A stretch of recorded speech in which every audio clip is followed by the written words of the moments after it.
ഓം ശ്രീ വിഷ്ണുരൂപായ നമഃ ശിവായ. ഭഗവത്ഗീത പോലെ തന്നെ വളരെ പ്രശസ്തമായ ഒരു ഗീതയാണ് ശിവഗീത. ഈ ശിവഗീതയ്ക്ക് പല പ്രത്യേകതകളുമുണ്ട്. ഭഗവത്ഗീതയെ പോലെ തന്നെ മോക്ഷശാസ്ത്രം ആണ് ശിവഗീതയും. ഉന്നതമായ ജ്ഞാനത്തിൻ്റെ ഒരു ലോകം ശിവഗീത നമ്മുടെ മുമ്പിൽ തുറന്നു തരുന്നു. ശിവഗീത ശ്രീരാമനോടാണ് ഭഗവാൻ ശിവൻ പറയുന്നത്. അപ്പോൾ ഇതിൻ്റെ പ്രത്യേകത ഭഗവാൻ ശിവൻ അരുളി ചെയ്ത ഉപദേശമാണ്. അതും ആർക്ക്? ശ്രീരാമചന്ദ്രദേവന്. സീതാദുഃഖത്താൽ വിരഹിയായ ശ്രീരാമചന്ദ്രൻ ഗോദാവരി തീരത്തുള്ള ആരണ്യകത്തിൽ വേദനിച്ച് കഴിയുമ്പോൾ ഭഗവാൻ ശിവൻ ശ്രീരാമദേവൻ്റെ അരികിലേക്ക് വരികയും ശ്രീരാമദേവന് ദിവ്യമായ ആത്മോപദേശം നൽകുകയും ചെയ്യുന്നു. ഈ ആത്മോപദേശത്തിൻ്റെ സാരസംഗ്രഹമാണ് ശിവഗീത. അതായത് 4 വേദങ്ങളും ഉപനിഷത്തുക്കളും പറയുന്ന എല്ലാ അലൗകികമായ ആധ്യാത്മിക ജ്ഞാനത്തിൻ്റെയും കടഞ്ഞെടുത്ത രൂപമാണ് ശിവഗീത. ഏതാണ്ട് 768 ശ്ലോകങ്ങളാണ് ഈ ഗീതയിലുള്ളത്. ഒരു മുക്തിശാസ്ത്ര ഗ്രന്ഥമായ ശിവഗീതയെ മലയാളികൾ വേണ്ടത്ര ശ്രദ്ധിച്ചിട്ടില്ല എന്ന് തോന്നുന്നു. മലയാളത്തിൽ വളരെ പണ്ട് തന്നെ പണ്ഡിറ്റ് ഗോപാലൻ നായർ ശിവഗീത മലയാളത്തിൽ തർജ്ജമ ചെയ്തിട്ടുണ്ട്. പക്ഷേ ഇന്ന് അതിൻ്റെ കോപ്പി കിട്ടാനില്ല. അതുകൊണ്ട് ഞാൻ പ്രധാനമായിട്ടും ശ്രീ ചിത്രപൂർ മഠത്തിൻ്റെ ശിവഗീതയെയാണ് ഉപജീവിച്ചുകൊണ്ട് ഇവിടെ പറയുന്നത്. അത് അധികവും സംസ്കൃത മൂലവും അതേപോലെ തന്നെ അതിൻ്റെ ഇംഗ്ലീഷ് ട്രാൻസ്ലേഷനുമാണ് മഠം പ്രസിദ്ധീകരിച്ച ശിവഗീതയിൽ ഉള്ളത്. ഇതിൽ പ്രധാനമായിട്ടും 768 ശ്ലോകങ്ങളാണ് ശിവഗീതയിലുള്ളത്. അതിലെ ആദ്യത്തെ അധ്യായം എന്ന് പറയുന്നത് ശിവഭക്ത ഉത്കർഷ നിരൂപണമാണ്. ശിവഭക്തൻ്റെ ഉത്കർഷത്തിനുള്ള ആ ദിവ്യമായ കാര്യങ്ങളാണ് 1-ാം അധ്യായത്തിൽ പറയുന്നത്. അതായത് ഒരു ജനറൽ ഇൻട്രൊഡക്ഷൻ എന്ന നിലയിലാണ് ഈ പ്രഥമാധ്യായം രൂപകൽപ്പന ചെയ്തിരിക്കുന്നത്. ഏതാണ്ട് 38 ശ്ലോകങ്ങളാണ് ഇതിൽ ഉൾക്കൊള്ളുന്നത്. നമുക്ക് ആ ശിവഗീതയിലേക്ക് കിടക്കാം. അതിനുമുമ്പ് ശിവഗീത ശിവാദ്വൈതത്തെ വ്യക്തമാക്കുന്നതാണ്. അതുകൊണ്ട് ശിവ അദ്വൈതത്തിനെക്കുറിച്ച് അല്പം ചില കാര്യങ്ങൾ നമുക്ക് മനസ്സിലാക്കിയിട്ട് ശിവഗീതയിലേക്ക് കിടക്കാം. ശിവൻ എന്ന് പറയുന്നത് ജ്ഞാനപ്രകാശമാണ്. അതിനെപ്പറ്റി ഏറെ പറയുന്നതിനേക്കാൾ മൗനമാണ് ശ്രേഷ്ഠം. ഈ മഹത്തായ ജ്ഞാനം സ്വയം സിദ്ധിച്ചവൻ ജീവരൂപമോ ബ്രഹ്മമോ മറ്റേതെങ്കിലുമോ അല്ല. അവന് വർണ്ണങ്ങളോ ധർമാധർമ്മങ്ങളോ വിധി നിഷേധങ്ങളോ ഇല്ല. സർവം ബ്രഹ്മമായി കാണപ്പെടുമ്പോൾ ദുഃഖാദികളൊന്നും അനുഭവപ്പെടുകയില്ല.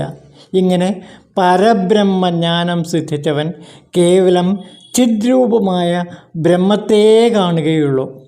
ധർമ്മത്തിൻ്റെയും ധാർമ്മികത്വത്തിൻ്റെയും വിഷയഭേദമുണ്ടെങ്കിലും അത് ഭിന്നമാകുന്നു. എന്നും വിരാജിക്കുന്നവൻ ഒരേ ഒരു പരമാത്മാവ് മാത്രമാണ്. എല്ലാ ഭേദാഭേദങ്ങളും അവനിൽ തന്നെ വ്യാപിച്ചിരിക്കുന്നു. വസ്തുവായും അവസ്തുവായും എന്തെല്ലാമുണ്ടോ അതെല്ലാം ബ്രഹ്മം തന്നെ. ഈ സ്ഥിതിയിൽ ബ്രഹ്മജ്ഞാനിയായ ഒരുവനെ എങ്ങനെ ഗ്രഹിക്കാനോ ത്യജിക്കാനോ കഴിയും? ഉപമാരഹിതനും വാക്കിനും മനസ്സിനും അഗോചരനും അദൃശ്യനും അഗ്രഹ്യനും